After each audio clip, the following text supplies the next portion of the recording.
बघा मुलांनो, आता आपण सायन्स 2च्या फर्स्ट लेसन मध्ये आहोत. कालपर्यंत आपण इव्हिडन्सेस शिकत होतो. ठीक आहे, इव्हिडन्स इव्हॅल्युएशनचे आपण चेक केले. आता आपण नेक्स्ट जातो आहे पुढच्या याच्याकडे. जसं आपण बघितलं की पृथ्वीवरती मे बी पोरांनो हजारो लाखो वर्षापूर्वी, जसं आता तुम्ही बघताय की डायनोसॉर दिसतोय, तर डायनोसॉर अस्तित्वात होते याचे पुरावे आपल्याकडे आहेत, त्याचे फॉसिल्स आपल्याला सापडले आहेत.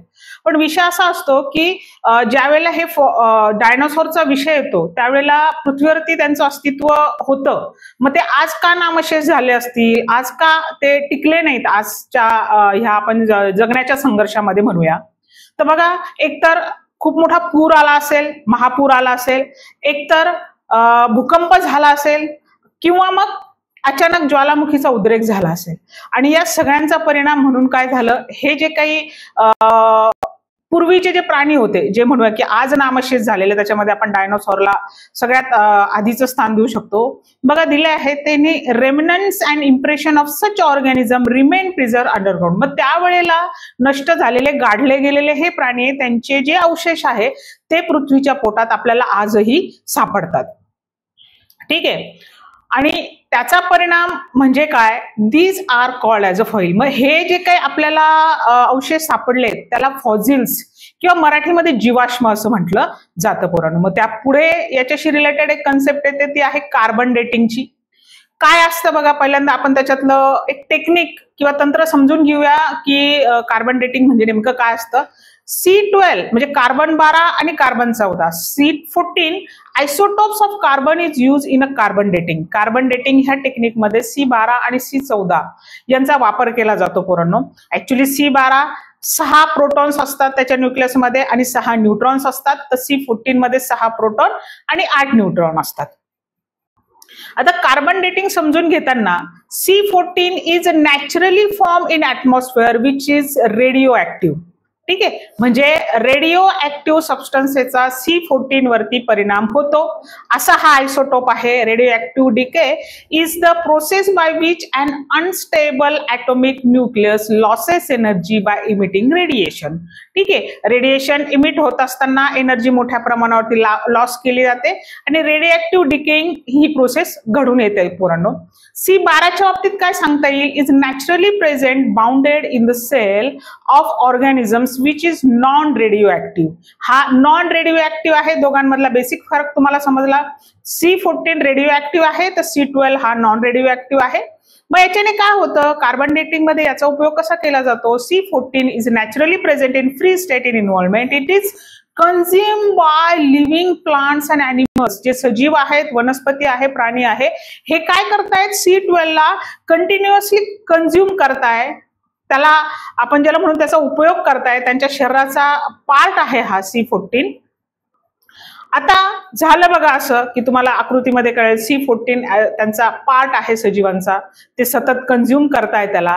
As soon as the organism dies it stops the consumption of C12. मग फरक काय, जोपर्यंत सजीव अस्तित्वात असतो, जगत असतो, तोपर्यंत तो कंटिन्युअसली C14 ला कन्झ्युम करतोय, त्याचा वापर करतोय, शरीरामध्ये त्याचा सतत एक संक्रमण होत असतंय. ठीक आहे, पण त्याच्या डेथ नंतर stop the consumption of C14. आणि जसा एखादा सजीव नष्ट होतो, मरण पावतो, त्याच्या शरीरातलं C14चं कन्झम्पशन त्याच क्षणाला थांबून जातं. मग आता कार्बन डेटिंग मध्ये याचा वापर कसा केला तो, since than decaying of carbon 14 carbon occurs continuously.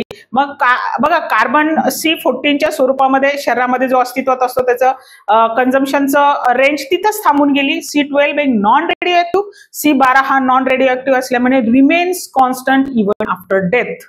ठीक आहे, मतलब C12 जो आहे तो डेथ नंतर कसा राहतो, कॉन्स्टंट राहत असतो शरीरामध्ये.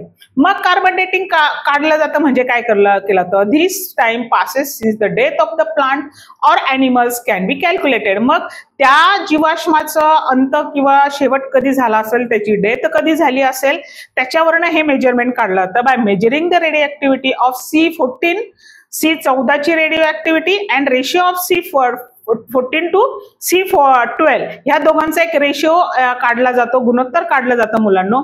दिस इज कार्बन डेटिंग मेथड. आणि ह्या गुणोत्तरातनं कळत असतं की ते जीवाश्म किती जुनं किंवा किती प्राचीन असू शकतं. ह्या मेथडला कार्बन डेटिंग असं म्हटलं जातं. विज्ञानाच्या आज ज्या शाखा आहेत त्याच्यामध्ये कार्बन डेटिंगला अतिशय महत्व आहे.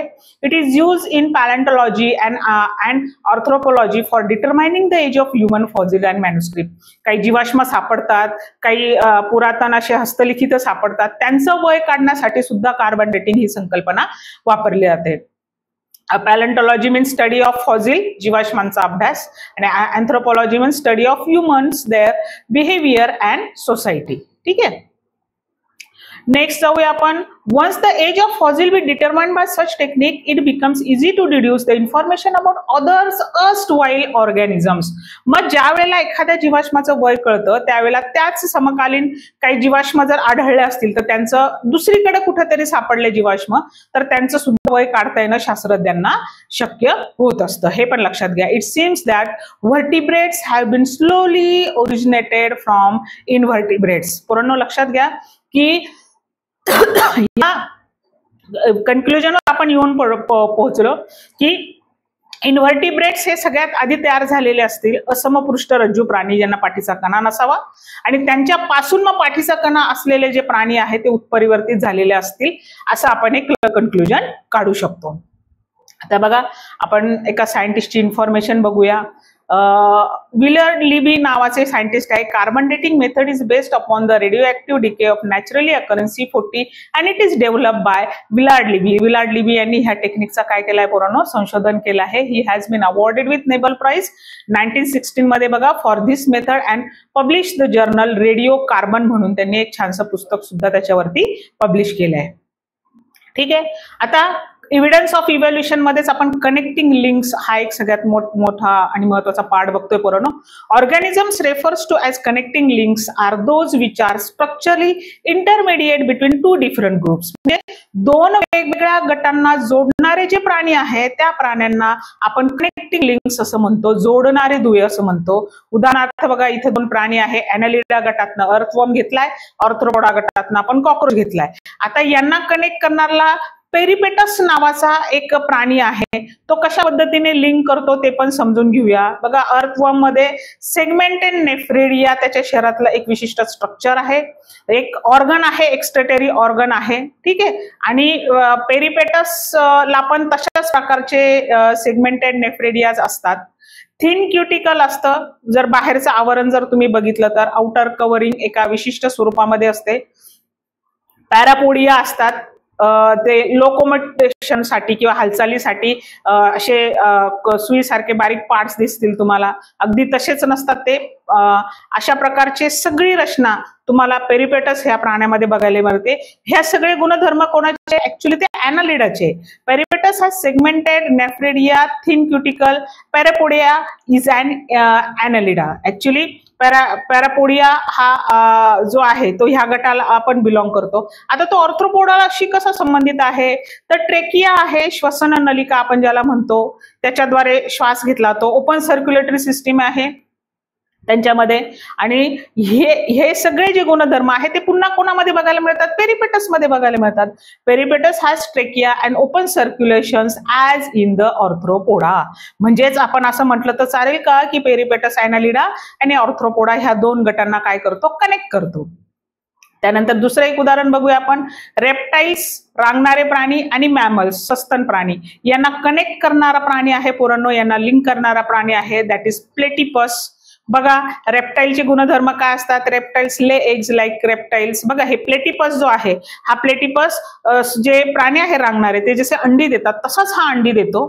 ठीक आहे. पण platypus have hairs and memory glands like mammals. पण सस्तन प्राण्यांसारखे याला स्तन असतात आणि तो त्याच्या बाळाला दूध पाजतो. त्याच्या शरीरावरती केस असतात. कोणासारखे, मॅमल्स सारखे. ठीक आहे. देताना तो अंडी देतो जे रेप्टाइल्सला बिलॉंग करतं, मात्र तो दूध पाजतो जे मॅमल्सला बिलॉंग करतं. म्हणजे या दोन गटांना कनेक्ट करणारा प्लेटिपस हा ठरतो.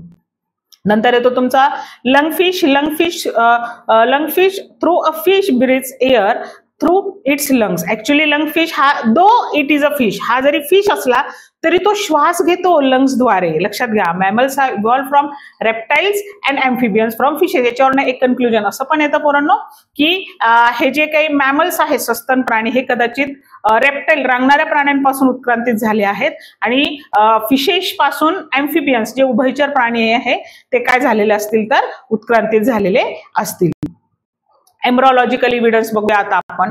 आता तुम्ही जर नीट बघितलं तर ह्या चित्रामध्ये तुम्हाला आहे ना comparative study of embryonic development stages of various vertebrates given in the picture and this is called the embryology. म्हणजे जिथं भ्रूणाचा अभ्यास केला जातो. तुम्ही जर नीट बघितलं तर it shows that all embryos show extreme similarities during initial stages. सुरुवातीच्या सगळ्या स्टेजेसमध्ये अगदी fish, salamander, tortoise, chicken, pig, rabbit आणि इव्हन ह्युमन बेइंग सुद्धा यांची भ्रूणाची सुरुवातीची अवस्था अगदी कशी आहे, सारखी आहे. आणि दोज सिमिलॅरिटी डिक्रीज ग्रॅज्युअली. हळूहळू त्या सिमिलॅरिटीज कमी कमी होत जातात, त्यांच्यामध्ये डिफरन्सेस बघायला मिळतात. Similarities in initial stage indicate the common origin of all this animal. मग सगळ्यांची जर सुरुवातीची अवस्था सारखी असेल याचा अर्थ यांचा ओरिजिन किंवा यांचा पूर्वज कसा असायला पाहिजे, हा एकच असायला पाहिजे.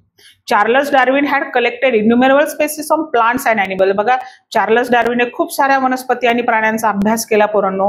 त्यातल्या त्या सुरुवातीच्या काळात त्यांनी वनस्पतींवरती जे अभ्यास केला त्याच्यावरती त्यांनी एक पुस्तक लिहिलंय. He publish the theory of natural selection in the book title origin of species नावाचं एक पुस्तक होतं. Which spurs the survival of fittest. जो बदलत्या वातावरणाशी जुळवून घेऊ शकतो तोच जगेल, अस्तित्वात राहील, बाकीचे सगळे नष्ट होतील. ह्या थेअरीवरती ते पुस्तक आधारलेलं होतं. While explaining the concept, Darwin says that all the organism reproduce prolifically produce in a large quantity. बघा ना, लोक किंवा सजीवाची जे काही संख्या आहे ती पटीने वाढते, संख्या खूप वाढते. All the organisms compete with each other in a life threatening manner. हे सगळं होत असताना हे जे प्राणी आहे ना आपल्या अस्तित्वासाठी सतत संघर्ष करतात. हा संघर्ष जीव घेणं आहे, लक्षात घ्या. In this competition only those organism sustains we show the modification essential for winning the competition. मग ह्या कॉम्पिटिशनला जे तग धरून राहू शकले, ह्या कॉम्पिटिशनला जे विन करू शकले तेच प्राणी, तेच सजीव आज पृथ्वीवरती अस्तित्वात राहू शकले. However beside this natural selection also plays important role.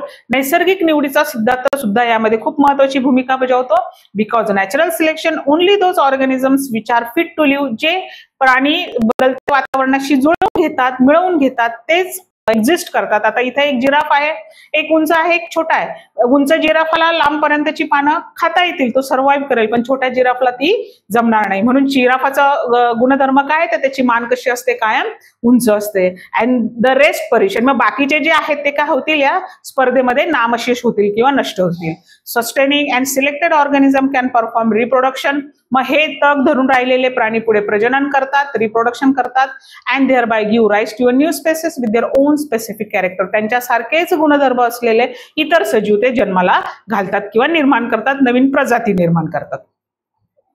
आता डार्विनच्या सिद्धांताच्या बाबतीत जर विचार करायचा ठरला तर आजपर्यंत डार्विनचा सिद्धांत हा एकदम आपण ज्याला म्हणतो की ऍक्सेप्टेड आहे, स्वीकारलेला आहे. However some objection were raise against the theory. त्याच्या ह्या थिअरीला रिलेटेड काही ऑब्जेक्शन सुद्धा